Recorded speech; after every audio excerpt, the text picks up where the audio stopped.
পুরান ঢাকার ব্যস্ততম বাণিজ্যিক এলাকা চকবাজার। মোগল আমল থেকেই এই বাজারের নামডাক। এখানকার ইফতারের বাজারের জৌলুসের ইতিহাসও নাকি সেই সময়ের, অর্থাৎ 400 বছরের পুরনো। বছর ঘুরে আবারও এসেছে পবিত্র মাহে রমজান। প্রতি বছরের মতো এবারও রমজানের প্রথম দিনেই জমে উঠেছে পুরান ঢাকার ঐতিহ্যবাহী চকবাজারের ইফতার বাজার। এ মাথা থেকে ও মাথা ভরে উঠেছে হরেক রকমের ইফতারির আইটেমে।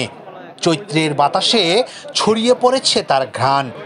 কাবাব, শরবত এবং বিভিন্ন ধরনের মাংসের আইটেম বিক্রি হচ্ছে বেশি।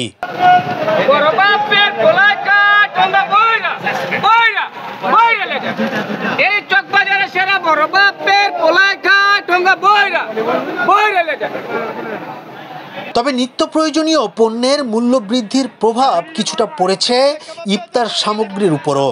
বিশেষ করে মাংস দিয়ে তৈরি বিভিন্ন পদের দাম কিছুটা বেড়েছে। তবে অনেকে বলছেন প্রথম দিন হওয়ায় দাম কিছুটা কম, ধীরে ধীরে এটা আরো বাড়বে।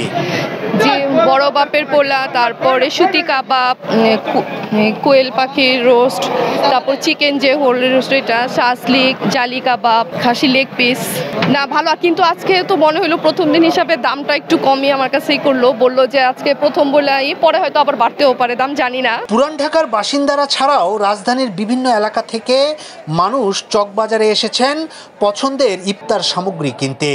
প্রথম দিনে বিক্রির পরিমাণ নিয়ে খুশি বিক্রেতারাও। সামনের দিনগুলোই বিক্রি আরো বাড়বে বলে আশা করছেন তারা।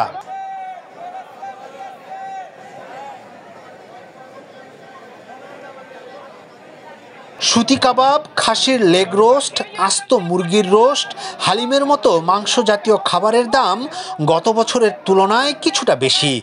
প্রত্যেক খাবারে গত বছরের তুলনায় প্রায় 200 টাকা বেড়েছে। এদিকে চকবাজারের সবচেয়ে জনপ্রিয় ইফতার আইটেম বড় বাপের পোলায় খায় প্রতি কেজি 800 থেকে 850 টাকায় বিক্রি হচ্ছে।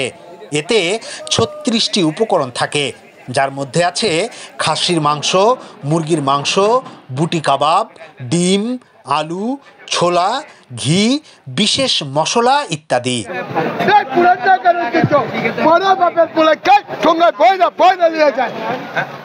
চকবাজারে ইফতার বাজার বসে শাহী মসজিদের সামনে সার্কুলার রোডের 2 পাশ জুড়ে। রোজার প্রথম দিনে পবিত্র জোহরের নামাজের পরেই বিক্রেতারা বাহারি ইফতার সামগ্রী নিয়ে সেখানে বসেন। এবার অবশ্য পেঁয়াজু, আলুর চপ, বেগুনি প্রতি পিস 5 টাকা করেই বিক্রি হচ্ছে। গতবারও এই দামেই বিক্রি হয়েছিল। ইয়াসিন আলী, সোনালী নিউজ, ঢাকা।